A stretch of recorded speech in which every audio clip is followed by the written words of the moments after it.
sosok seorang selebriti. Ceritaku, cerita inspiratif tanpa gosip. Saya nggak peduli orang mau ngomong, wah Amin gini, aslinya gini sih bagus atau gini.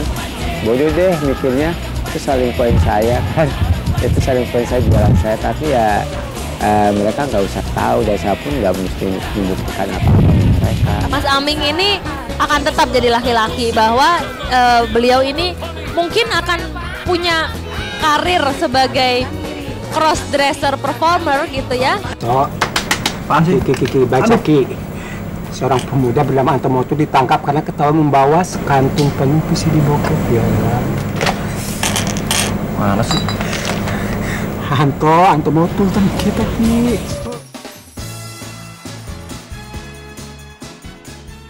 Ceria dan selalu bertemankan derai tawa.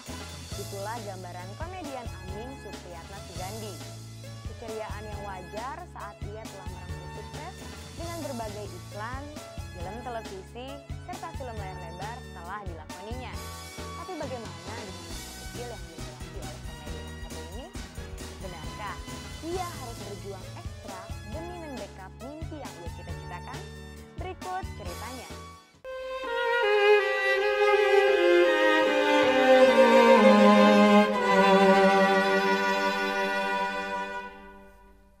Kerja keras dan pantang menyerah adalah jembatan menuju kesuksesan. Jembatan yang dirasa teramat panjang oleh Aming Supriyatna Sugandi. Komedian berusia 32 tahun ini sejak kecil telah ditempa kerasnya hidup. Tumbuh dalam kesederhanaan, Aming kecil sempat melewatkan masa tak bahagia. Berbagai kekurangan adalah kawan karib yang setia menyertai langkahnya. Ia pun sempat menjejal kampung demi kampung demi menjual dagangan yang ia jajakan. Kita mengalami ketimpangan sosial dalam keluarga aja. Cara kita bersosialisasi, cara kita menerjemahkan sesuatu, cara kita melakukan sesuatu itu beda karena masing-masing mencari cara sendiri. Mencari cara aman sendiri, mencari tempat aman sendiri menurut versinya masing-masing. Kita sempat sosok memberikan beban orang tua, sosok jualan bugis gitu kan. Katanya bugusnya nggak laku, malah dimakanin karena lapar. Tiba-tiba dimarahin, gagal aja kan. Terus sosok mau ngojek payung gitu, tiba-tiba nggak boleh kabur, sosok memberikan beban orang tua. Tiba-tiba ngojek payung ada malah sakit, sakitnya lebih gede gitu. Menguras keringat sejak dini demi sesuap nasi, Aming tak ingin kehilangan masa kecilnya begitu saja. Kota Kembang Bandung adalah saksi di mana Aming meninggalkan jejak masa lalunya. Tak banyak memiliki waktu untuk bermain, Aming kecil dibalut rasa penasaran untuk mencicipi segala jenis permainan.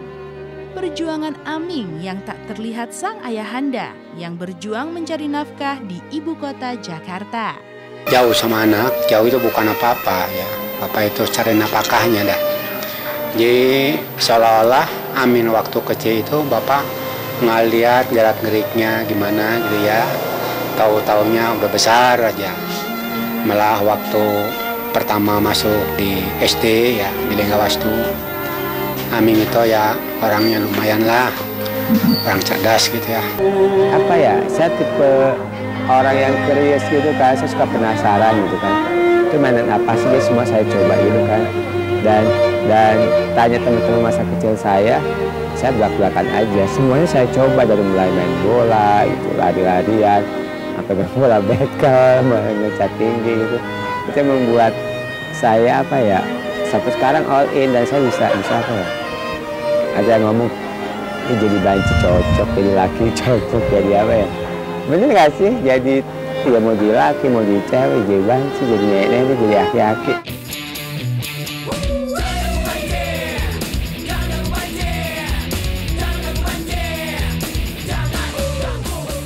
Berjuang demi mendekap mimpi, Aming harus melewati perjalanan panjang sebelum akhirnya merengkuh yang ia cita-citakan. Bermula dari kedekatannya dengan Rahel Mariam, Aming mulai meraba panggung hiburan. Dengan karakter dan kesehariannya, Aming mampu memikat seorang sutradara seperti Kei Mangunsong. Waktu saya ngelihat pertama sih emang orangnya udah unik ya. Secara penampilannya, secara looknya, wah ini keluaran mana nih? Orang bukan? Ya, mukanya tuh bisa digambar gitu ya. Kalau muka orang bisa digambar kan tuh artinya berkarakter gitu ya. Karena saya deket sama Rahel kan dari zaman SMA. Nih, buat tuh zaman Rahel di praktek. Gue mau main sinetron, produksi Indigo gitu kan. Namanya Indigo, namanya Strawberry gitu. Ini Strawberry, lu banget ya kostumnya aneh-aneh. Lu kan suka kostum aneh-aneh gitu. Ya, lu play aja gitu. Dia waktu itu jadi pengedar VCD porno. Perannya. Oh, apaan sih? Ki, baca Ki. Seorang pemuda bernama Antomoto ditangkap karena ketahuan membawa sekantung penuh VCD bokep. Ya.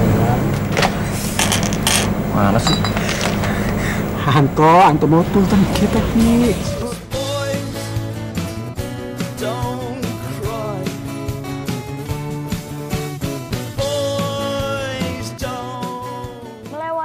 Sulit dan kurang bahagia saat usianya masih dalam hitungan jari, Aming kembali dihadapkan dilema saat orang-orang di sekelilingnya mulai sulit untuk menafsirkan dirinya.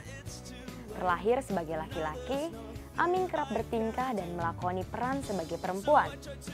Lalu, seperti apa sesungguhnya Aming menafsir dirinya sendiri? Bagaimana pula psikolog melihat tingkah Aming tersebut?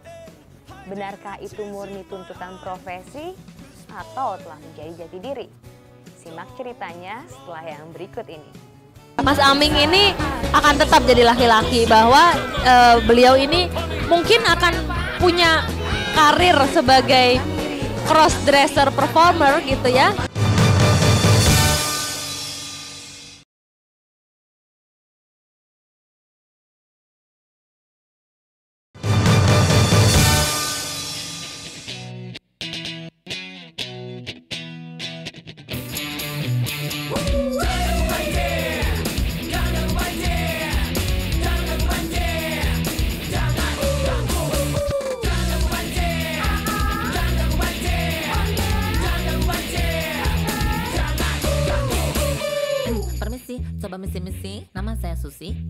Sebelum menjejal dirinya menjadi aktor, Aming terlebih dahulu berjibaku di belakang layar.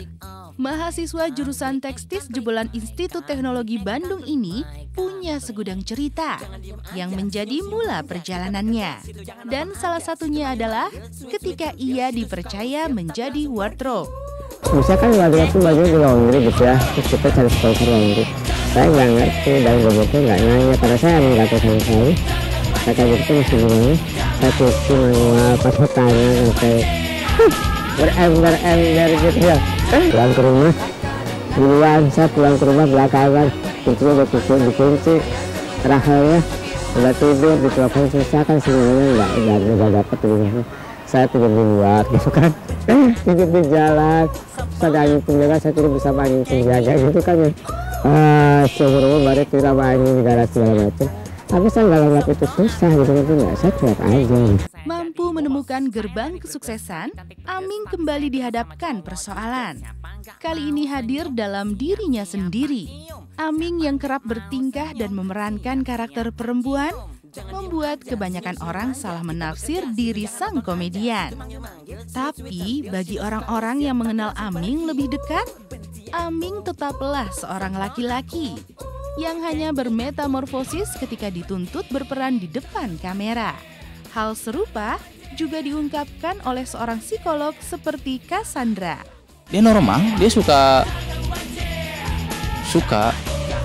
sesama manusia maksudnya.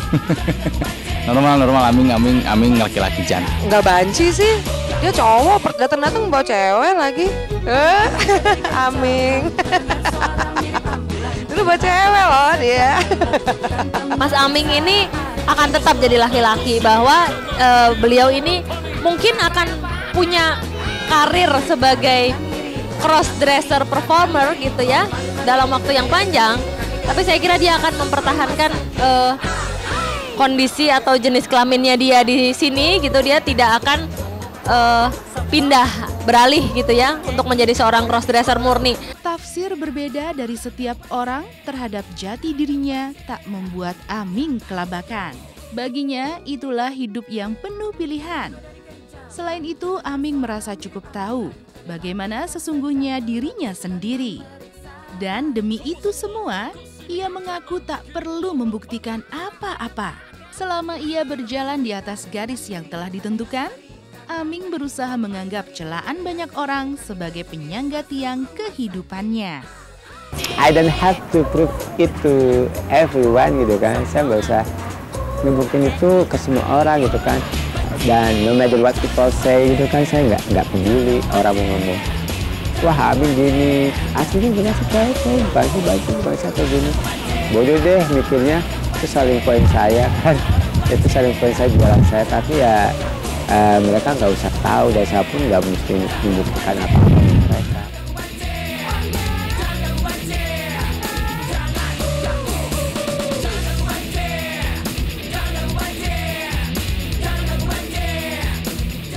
Meretas rintangan demi rintangan, Aming terus membingkai kesulitan yang justru menghasilkan kesuksesan.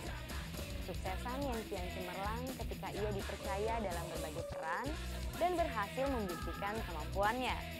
Bahkan, Aming sempat mencicipi duduk di bangku asisten sutradara. Bagaimana sesungguhnya Aming menggapai mimpinya? Benarkah itu semua adalah peruntungan?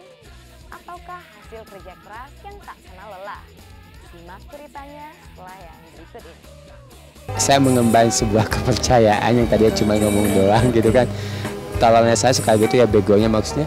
Saya tuh suka asal ngomong, suka nggak dipikirin lagi kan.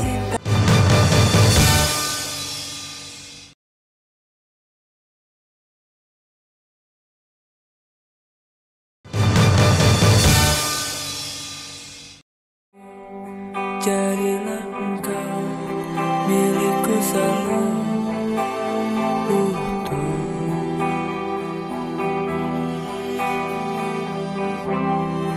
Tanpa tersentuh, cuma aku. Sukses tidak mudah adanya, dan Aming merasakannya.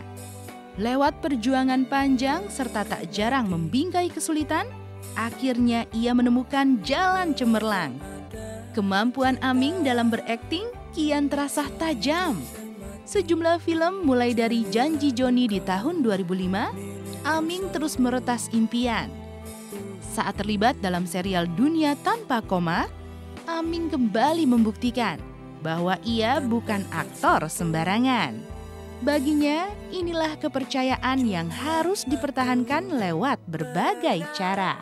Saya mengemban sebuah kepercayaan yang tadinya cuma ngomong doang gitu kan. Tolongnya saya suka gitu ya, begonya maksudnya.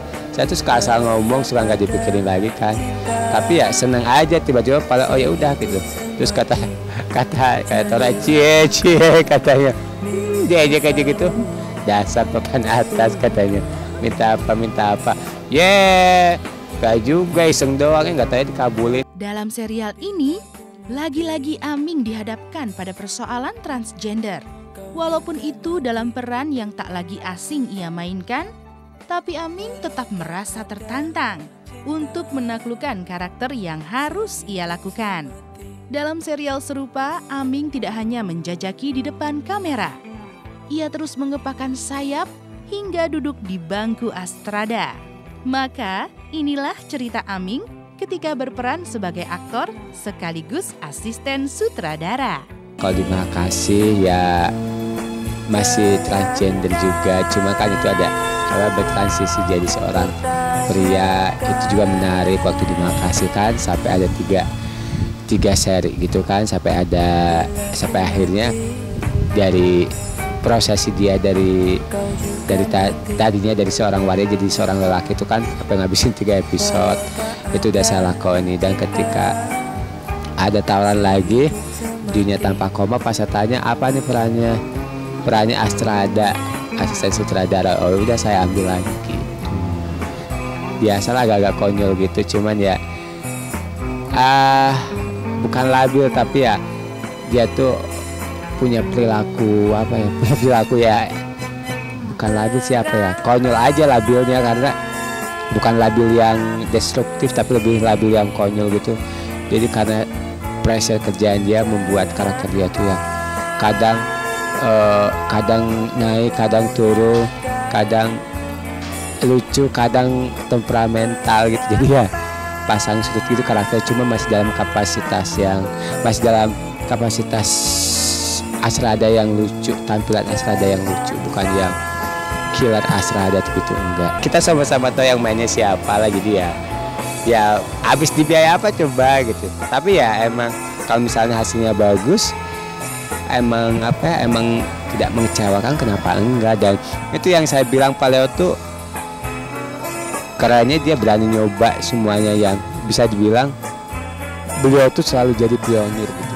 Selain mengemban kepercayaan yang diembankan pada pundaknya, Aming juga harus bisa bersaing dengan lawan main yang juga tak kalah hebatnya.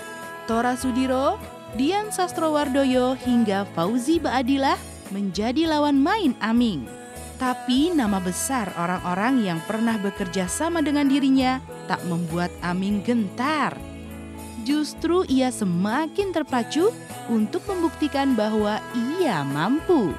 Gue main sama tadi Mbak bilang aktor dan aktris kawakan kan banyak banget, jadi gue nggak usah susah-susah gimana gitu, gue tinggal ngikutin mereka lah. Cukup senang maksudnya ya gue dapat, maksudnya kan gue kadang-kadang gue pernah syuting sama ini nih gitu, misalnya gue pernah syuting sama sutradara ini, gue pernah syuting sama si ini gitu. Nah ini ada sebagian besar yang gue belum pernah syuting bareng mereka gitu, jadi gue yang seneng lah udah maksudnya ketemu sama mereka, berinteraksi gitu.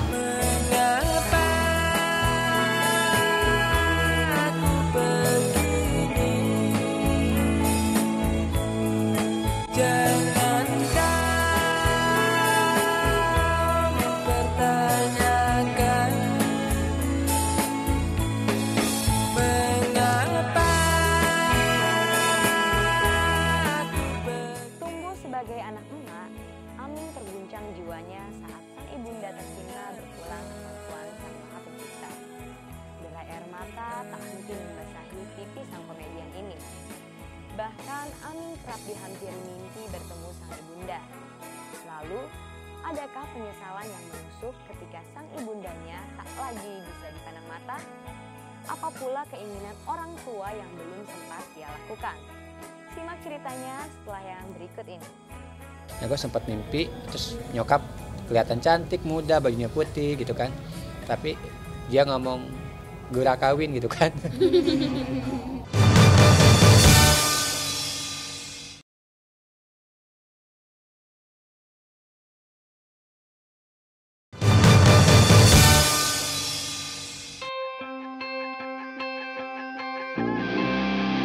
Meskipun aku di surga, mungkin aku tak bahagia. Bahagiaku tak sempurna bila itu tanpamu. Tumbuh dalam dekap kasih sayang sang ibunda hingga akhirnya merengkuh kesuksesan di ibu kota, Aming terguncang jiwanya. Saat orang yang begitu ia hormati dijemput sang ilahi Robbi. Kala itu air mata menjadi teman setia yang terus mengalir di pipinya. Bahkan hingga beberapa waktu lamanya, bayang sang ibunda terus lekat dalam hidupnya. Lewat sebuah mimpi, Aming dihampiri almarhumah ibunya. Menurut aktor satu ini, sang ibunda berpesan agar dirinya bisa segera menemukan istri untuk menjadi pendamping hidupnya. Tapi kayaknya apa-apa kan pikiran yang gue mimpikan itu mungkin apa yang pikiran gue inginkan, tapi secara emak datang, katanya orang meninggal tuh kalau dalam mimpi kan gak ngomong apa-apa, paling senyum atau apa. Nah gue sempat mimpi, terus nyokap kelihatan cantik, muda, bajunya putih gitu kan, tapi dia ngomong gura kawin gitu kan. Itu kayak pikiran dari perasaan bersalah gitu kan, jadi yang tanpa perlu dia juga tahu kan maksudnya kayak apa. Jadi kayak gitu aja udah bikin seneng deh, walaupun datangnya dari pikiran kan, karena kalau dengar cerita-cerita dari adik, dari kakak, dari bapak agak cemburu sih, yang mah datang nih cantik banget pakai baju putih gitu kan. Pesan yang sempat berakhir nyata ketika berhembus kabar bahwa Aming menjalin kisah asmara dengan artis kontroversi Nikita Mirzani. Apapun itu, tampaknya hanya menjadi kabar burung semata. Dan ketika sang ibunda tak lagi berada di depan matanya, ia hanya bisa melebur lara dengan bekerja semampu yang ia bisa. Kesibukan membuat Aming sejenak lupa akan kesedihannya. Bila nanti aku kehilangan, mungkin itu hanya sesaat, karena aku yakin kita akan bertemu lagi. Makanya sekarang balik lagi menyibukkan diri kan, balik menyibukkan diri bekerja dengan orang-orang, mencari kerumunan gitu kan.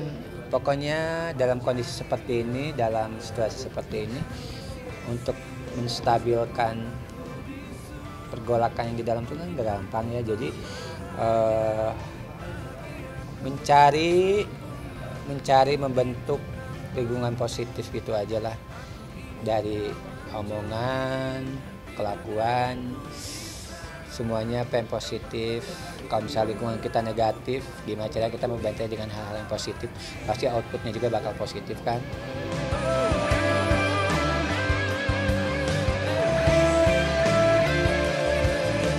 Lambat laun Aming mulai melangkah kembali, walau kenangan itu tak mungkin dihapuskan begitu saja. Apalagi ia begitu dekat dengan ibunya. Lewat seutas doa, Aming berharap bisa melanjutkan hidup walau sang ibunda tak lagi memberi petuah seperti yang selalu ia dapatkan. Sebagai umat, menerima dengan keikhlasan adalah salah satu cara untuk bisa bangkit dari segala cobaan yang menerpa. Alhamdulillah jauh lebih baik, lebih bisa menguasai diri, lebih bisa mengontrol, lebih bisa menerima, lebih bisa mengikhlaskan, walaupun gak bisa dibohongi ya, perasaan kangen itu ada. Ya pokoknya mudah-mudahan lah ya, maksudnya gue mikirnya buat kebahagiaan gue sekarang, bukan buat kebahagiaan siapa-siapa. Jadi ya mudah-mudahan ya secepatnya ya.